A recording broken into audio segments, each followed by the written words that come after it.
Welcome to The Explainer. Today, we're diving right into what I like to call the ultimate survival guide for mastering the legal, ethical, and societal rules of the internet. In our hyper-connected world, navigating the digital landscape isn't just about knowing how to open an app or Google a keyword anymore. It's really about acting with confidence, understanding the profound impact of our actions, and, above all, maintaining your integrity. Let me ask you something.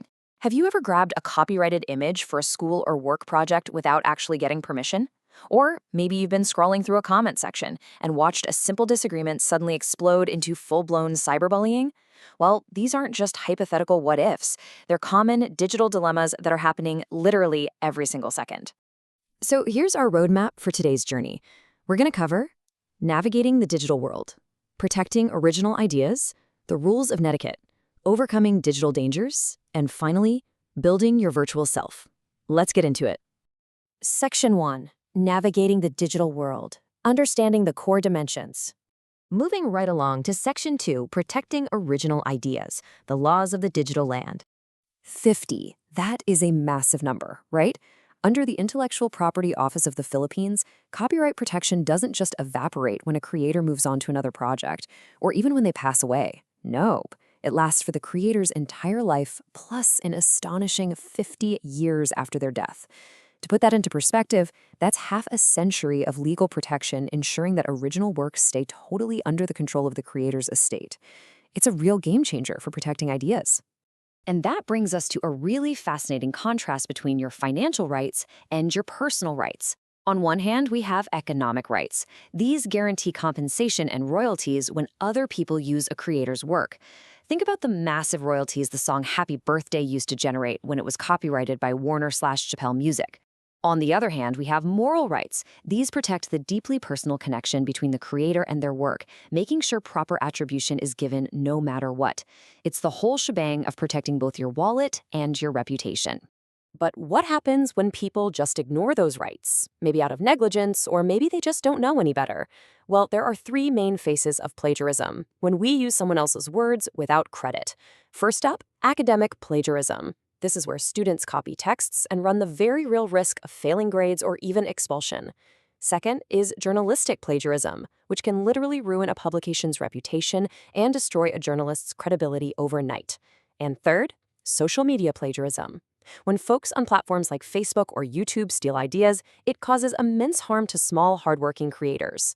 Look, plagiarism is essentially digital theft. Always ask for permission or just find other resources. Fortunately, the law isn't totally rigid. There are statutory fair use exceptions that actually allow certain acts without permission. Step 1, private performances at non-commercial events. So, singing Happy Birthday at a private family party, perfectly fine. Step 2, quoting published materials. This is okay as long as you give proper attribution for educational purposes. Step 3, reproduction by mass media. This works provided the source is acknowledged and the author hasn't objected. This brilliantly shows how fair use balances a creator's strict property rights with the public's right to access knowledge and spark new creativity. All right, Section 3, the rules of Netiquette, rules of digital engagement. So what is that exactly? Well, Netiquette comes from combining network and etiquette. It covers the conventions of appropriate, respectful, and courteous social behavior in our digital interactions. Because let's face it, our emails, messages, and social media posts are easily accessible and incredibly permanent. That permanence means every comment or post leaves a lasting footprint. From double-checking email addresses and writing clear subject lines to being thoughtful with your social media messaging, practicing good netiquette fosters a constructive online environment for absolutely everyone. Section 4, Overcoming Digital Dangers. Divide, addiction, and bullying. The first major danger we face is the digital divide.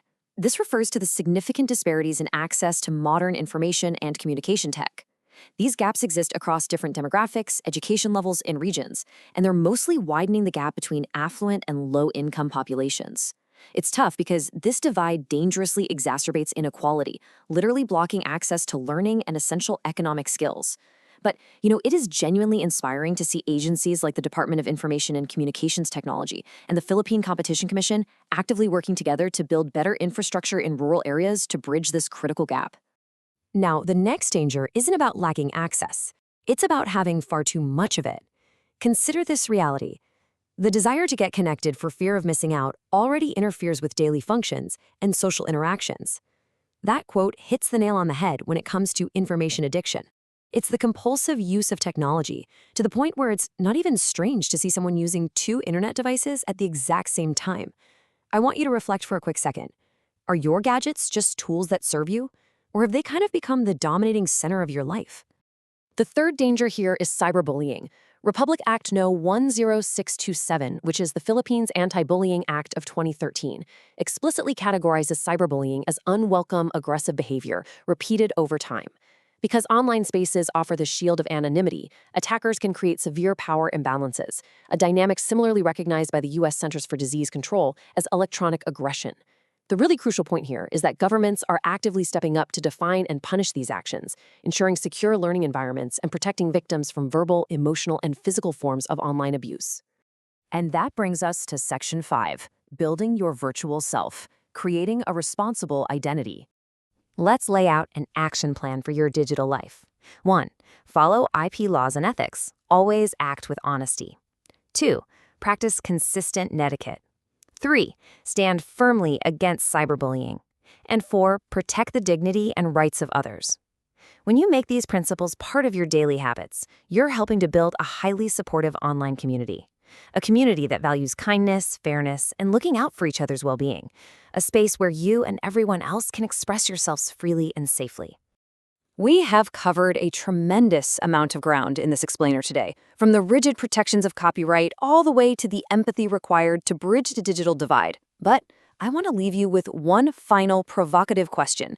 We know laws and ethics govern the internet, but who is your virtual self when no one is watching? When you're just alone with your screen, scrolling anonymously, does your digital footprint reflect your true integrity and respect? Take a moment to think about that today. Because being a true digital citizen isn't just about following the rules. It's about the character you bring to the virtual world. Thank you so much for diving into this with me, and I encourage you to go out there and navigate the web with fresh integrity.